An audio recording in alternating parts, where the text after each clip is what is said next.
Hey Fawn fam, welcome back to my channel, and if you're new, hey, what's up? My name is Tanya and thank you all so much for joining in and watching this video.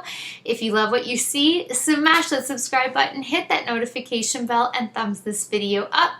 I do try to post as regularly as possible with as many videos as possible, so being subscribed and turning that notification bell on will go a long way in ensuring that you never miss out on all the fun, new content, new releases, and everything that is the Fawn family.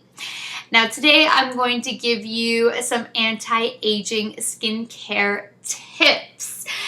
This isn't going to be like very thorough on each tip because some of these have been covered in greater detail in other videos.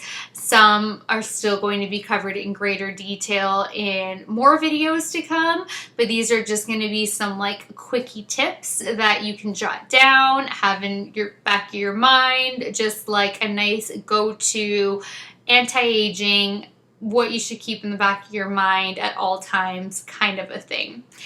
So first off, everybody needs retinol in their life. If you haven't already watched my retinol video, I will link it down below. You need retinol. It helps speed cell turnover, it fades dark spots, it boosts collagen production, which we all need once we're like in our 20s and older. It fades acne scars, it reduces fine lines and wrinkles. It is the holy grail of anti-aging skincare products. So get some retinol in your life, even if you're starting with a retinol alternative and you're going to start making your way up. It is never too late to introduce retinol. Get on retinol. Glycolic acid. It is an exfoliating ingredient that helps to get rid of dead skin cells that make your skin look dull and dry, and it helps to reduce hyperpigmentation. Niacinamide is an ingredient that everybody needs. It is a vitamin B3. It helps to repair sun damage and hyperpigmentation, while it helps your skin to retain moisture better. You also never want to forget when you're applying your skincare. You go head to nipples and in between your cleavage. You wrinkle like crazy in between your cleavage and everything gets wrinkly on your chest. You don't want to take excellent care of your face and neglect your neck, your chest, your cleavage, and also the back of your hands. That will show with time. It may not show in your 20s, your 30s, or even your 40s, but when you get older, it's gonna show. When you're hit your 60s, your 70s, your face might look like you're more in your 40s, 50s, but then if you haven't taken care of all of this and this is gonna show your 70s like crazy. So make sure you're taking care, head to nipples, cleavage, and hands with all your skincare. I will be showing all of that, not nipples and in between my cleavage, but talking about it and showing my neck, chest, and hands when I'm doing my skincare routines on camera for you guys. But it is very crucial. So whenever you're applying a product on your face and then you're doing your neck and your chest, also back of the hands. Next product on your face, down your neck, down your chest, back your hands. You also want to try to do as much as you can in an upward motion because we have gravity working against us. There's no need to tug downward at the skin. Massage upward when you're putting on your products. It's just better that way. You don't need to do any excess pulling downward. Plus, when you think about it, we have peach fuzz on our face, whether or not you dermaplane, but the hair follicles generally point down. So if you're also massaging your products in an upward motion, you're more likely to get a little bit more penetration of the ingredients into your skin by pushing it upward because you're going against the hair follicle, so you're going to get it into those pores a little bit more as well. So you're getting a double benefit that way. And like I said, because you want to do all of those areas, they're also exposed to the sun and they have thin skin that will age with your face. And some of those areas are actually thinner skin than your face is. You also want to sleep on silk pillowcases, not satin, silk. You really want to make the investment in silk pillowcases, and you want to change your pillowcases more frequently than the rest of your bedding. Silk pillowcases is less absorbent than cotton or satin, so it's less likely to steal your skincare, and it causes less friction.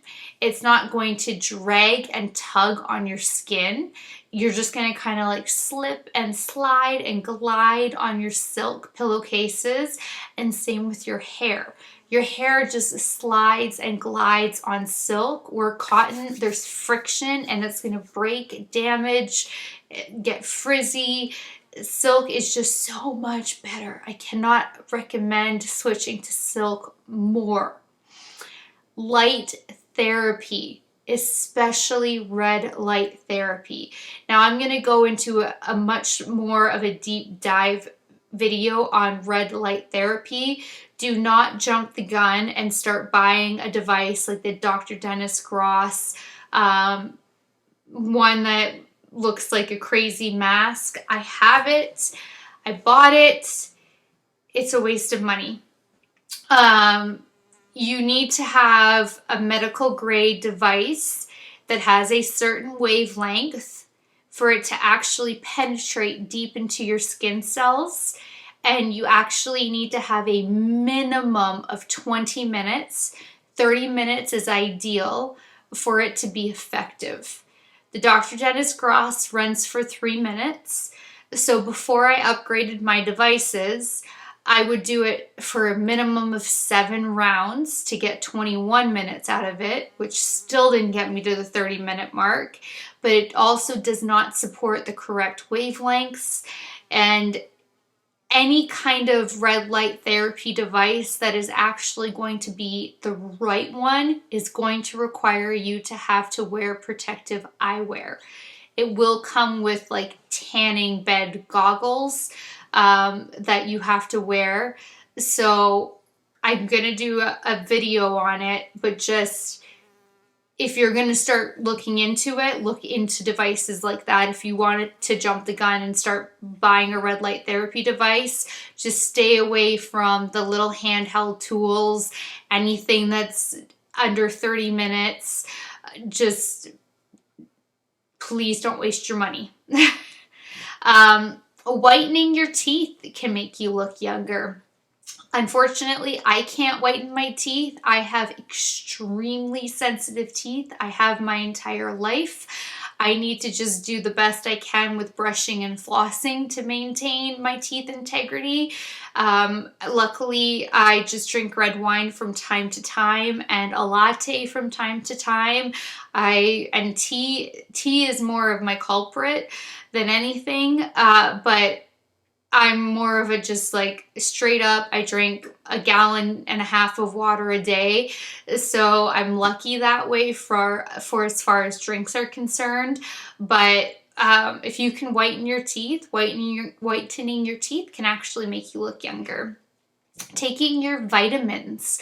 Supplements can be very important, especially making sure that you take your amino acids. Having your right amino acids are very important. I will get a pop-up to show you what amino acids, because if I go grab them and I show it to you guys, my dogs always want them, and I give them one a day, and they've already had their one a day, and then I'm gonna feel really bad. So I'm just gonna put an image of what which is gonna be more work on my end, but I'm gonna put an image of the amino acids that I take. It is the full range of the essential ones that you need, plus a few of the non-essential, but it has all the essential amino acids, and it is vegan.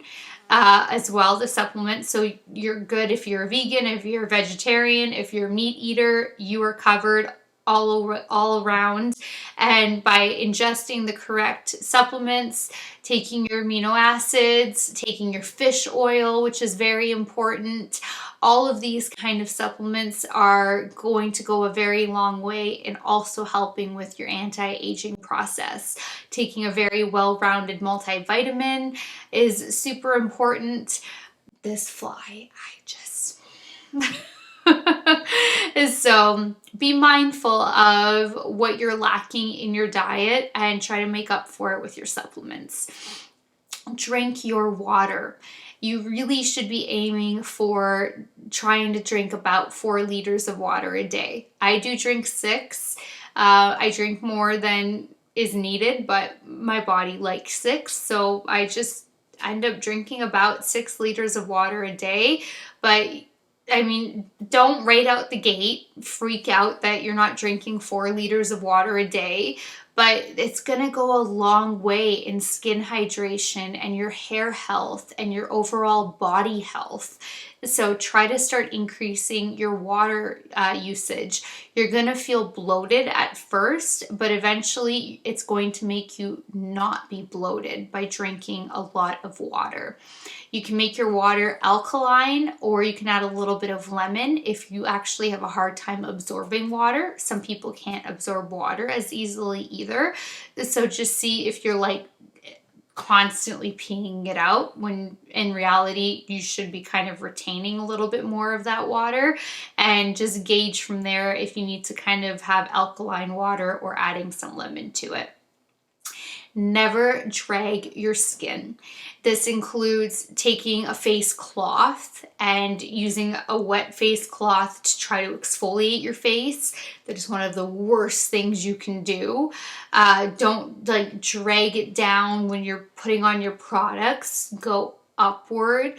When you're using a face cloth, try to opt for a microfiber cloth instead. It is much softer on your face. You're going to find yourself actually being more conscious when you're using a microfiber. It's going to be a reminder to be gentle with your skin when you're removing your makeup and using it as like your last step in just making sure everything is off your face. But if you don't have a microfiber cloth, it's okay. It's just that it's better to have one. But if you're using just a run-of-the-mill face cloth, just never use it harshly on your face and tugging and rubbing, and don't do anything like that. Massage is very important for lymphatic drainage and just for stimulating your muscles. But again, you need to have oils on your face for massage. You don't want to be dragging your face. So whether or not you're using your fingers to massage your face, you're using tools, whether it is like the Clarisonic, I know Clarisonic is getting discontinued, but if you have the Smart Profile and you have the massage head, I think the Mia has the massage head as well, or you're using, oh my gosh, I'm blanking on the tool, but there's so many different tools. I have a bunch of them. Rollers, anything. You need to be having some kind of an oil on your skin to be doing the massage. Otherwise, you're going to be tugging on your skin and you're actually going to do more damage than you are going to be doing any kind of beneficial work. So keep that in mind. Always have slip to your face whenever you're using any kind of a tool. Don't use hot water on your face. You want to use tepid water, lukewarm water. A great tip, something that I don't do all the time, I try to employ it, but something that you can do that is very helpful, especially if you love hot showers the way I do, is to wash your face in the sink. So that way you're washing your face with tepid water first, and then you take your hot shower and you don't let the hot water hit your face, and you turn the hot water down a little bit for your neck and your chest.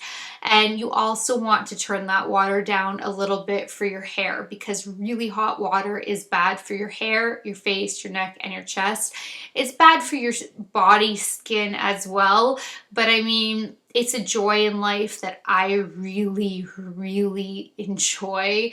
So I crank the hot water and it just feels so good on my sore muscles, my joints, my neck, shoulders, everything. So I take hot showers and hot baths, but if I don't wash my face in the sink, I do turn down the hot water when I wash my face and let it hit my neck and chest.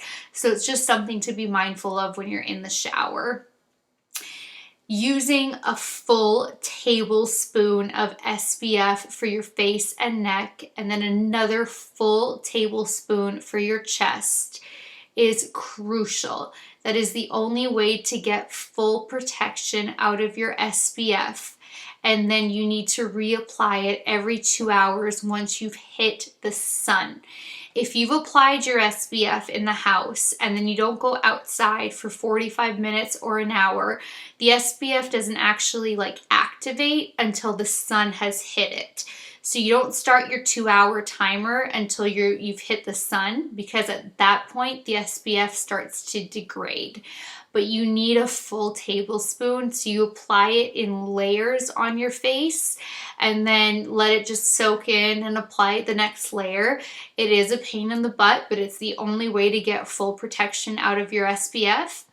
You need to use an absolute minimum of SPF 30 if you want it to count, but you really should be using an SPF of 50 if you're trying to avoid anything from fine lines, wrinkles, any form of hyperpigmentation, whether it is sunspots, inflammation that can cause hyperpigmentation, melasma, you name it. If you're trying to avoid, and I'm not even talking cancer, that on its own should make you want to be applying sunscreen.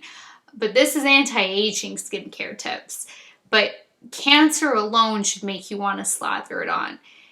But if you're not, if you think you're invincible and you're not going to get cancer and you care about the beauty aspect, you need that tablespoon for the beauty aspect to protect yourself and not get premature aging and hyperpigmentation. And then you need to reapply every 2 hours. I even have an umbrella that is an SPF 50 umbrella that I take with me. So if we are going to my in-laws and we're going to be on their deck, they have a nice umbrella, but it only provides shade. It doesn't actually block UVA and UVB rays entirely. So I have my umbrella, and being in your vehicle, if the sun is coming in your windows, you are getting exposed to sun. Windows, whether it is your car or inside your home, only block a little bit of UVB, which is the burning ray. They do not filter out UVA, which is the aging ray. So my car is SPF proofed. I have it's not actually tinted, it's clear tint, but I have clear tint over my entire SUV, so it is 100% SPF'd. So that way when the sun comes in, there is no UVB or UVA rays coming in, and it was $300 to do my entire vehicle. And there's nothing to be scared of now when I'm in my vehicle at all. And when you're in your home, if you're like me and you're a vampire and you avoid the sun at all costs, I'm lucky. My house doesn't have windows that actually have the sun coming in it with the way the rooms are set up. So our bedroom never has sun coming in with the way the sun moves, and it's an odd setup, but I hate it for the dogs' sake because the dogs love soaking up the sun, but at least they're not going to get skin cancer and moles and all of that from the sun. But I do hate that they don't get that pleasure of soaking up the sun because they do enjoy it so much. But ever since moving to this house, there are no windows that the sun comes in and can hit. But if you are in a home where the sun comes in through a window, you even need to wear your SPF inside your home during the day, because any more than 15 minutes of sunlight, and especially if that 15 minutes of sunlight is post 10 a.m. and post 2 p.m. or sorry, post 10 a.m. and pre 2 p.m., you're at like a high risk. So you need your SPF on to protect you from even your windows in your home. So keep that in mind. Don't even tan. Tanning is a form of skin damage. Even if you have your SPF on and then you're going outside to tan, if you are developing color, you are damaging your skin. So there's like this whole social acceptance. It's annoying. I went through it. I mean, I didn't stop tanning until I was 30. I did 14 years of hardcore sun damage to my skin, so I get it. It's like, how can you be the darkest? How can you develop the deepest tan? I would sunbathe for a minimum of 2 hours every single day. I would utilize tanning beds.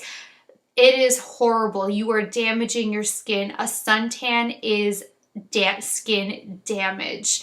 So don't think that just because you have your SPF on that you are now safe. If you have your SPF on and you have a tan at the end of the day, you have damaged your skin. Unless, of course, you're using at-home self-tanning products. You're not damaging your skin with self-tanning products. Always double cleanse when you are wearing makeup or SPF. You need to double cleanse to get everything off your face, or you're going to have impurities, debris, makeup, SPF, anything like that is going to be left on your skin at night, and it's just going to cause wrinkles, fine lines, pore clogging. It's all bad for your skin. So you need to get that off, and the only way to properly do it is by going in with a balm or an oil cleanser first, and then a true cleanser afterwards to make sure you're getting it all off. And again, being gentle and not tugging on your skin with a stupid face cloth, trying to make sure that you've gotten it all off. But even if you have no makeup on and you've only worn SPF that day, you need to do a double cleanse. Oxygen is actually a great anti-aging benefit. You can buy these oxygen cans on like Amazon, where you just take like a quick 1 second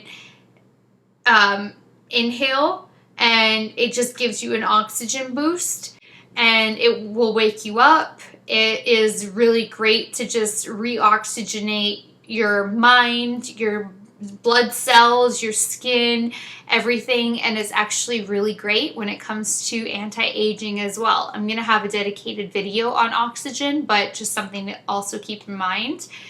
Exercising, of course, will help with anti-aging. It keeps the blood flowing and circulating and pumping, and helps get rid of toxins. You're sweating all that bad stuff out, so that's also really great.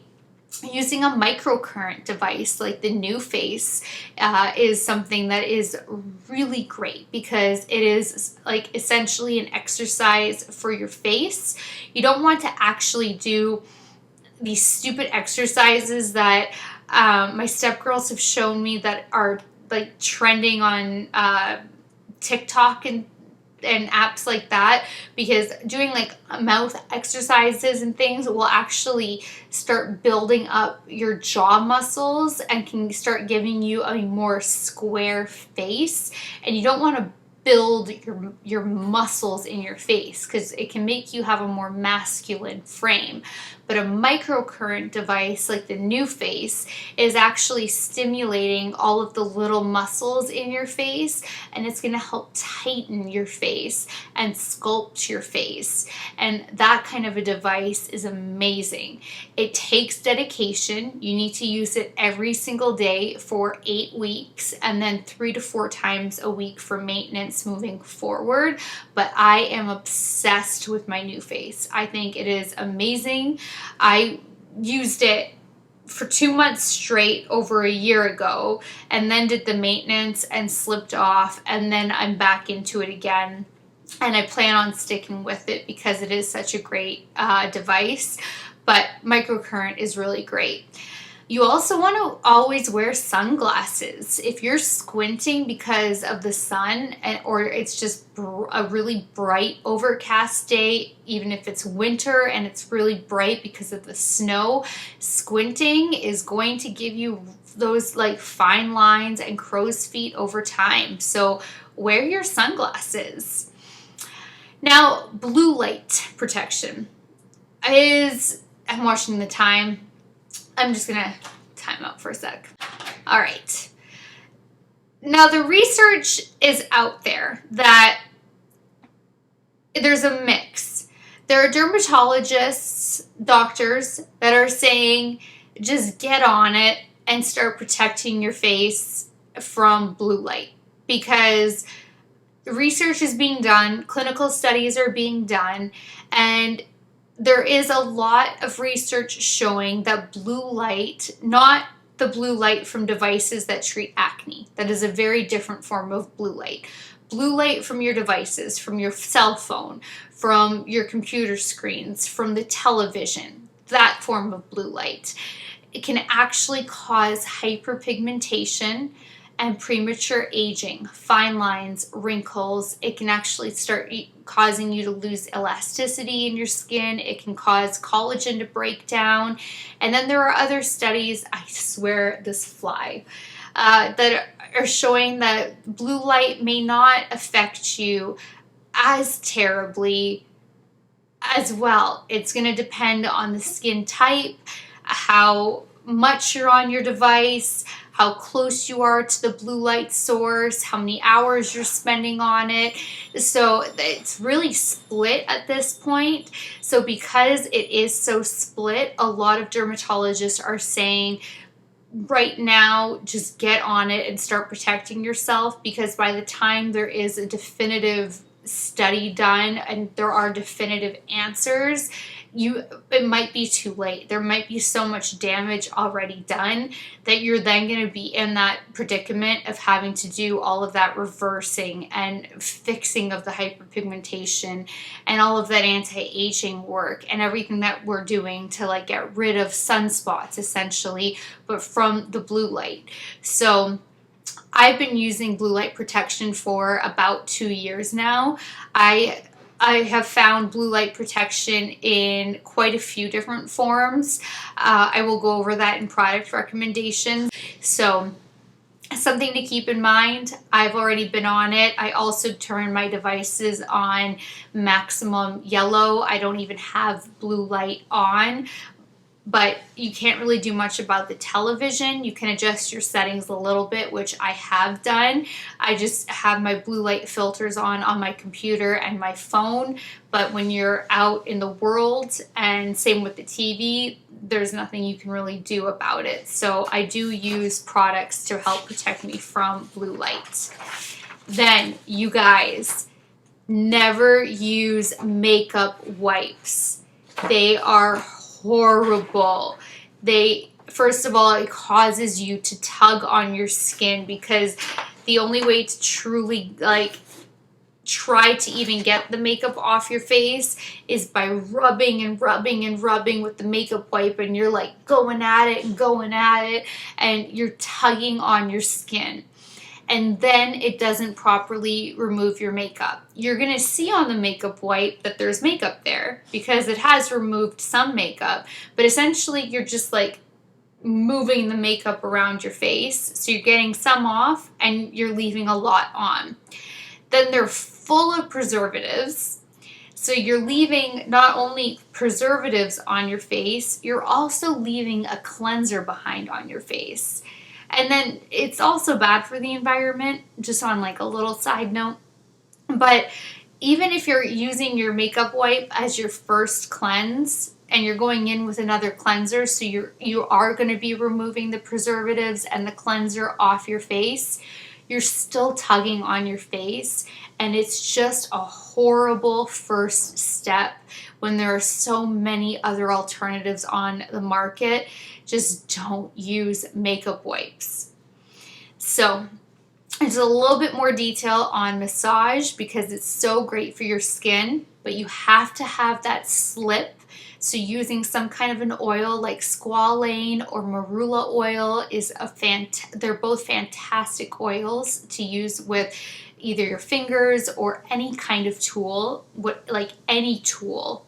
Those oils are great for. And be gentle. Lymphatic drainage is so great.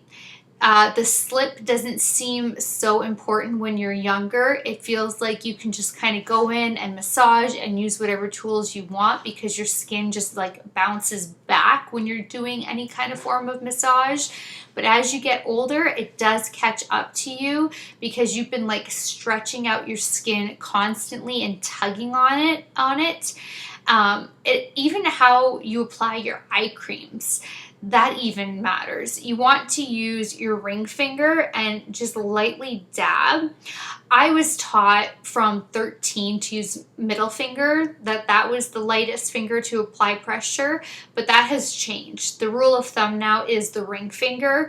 I have a hard time adjusting and using my ring finger because it has been ingrained in me for 21 years to use my middle finger, but I am very delicate. I do not apply pressure. I go in, even when I'm using my middle finger, I go in so lightly. So as long as you're going in very lightly, you're not pulling and tugging on your lower under eye area or anywhere around it, you know, where your crow's feet are or anything, you'll be fine.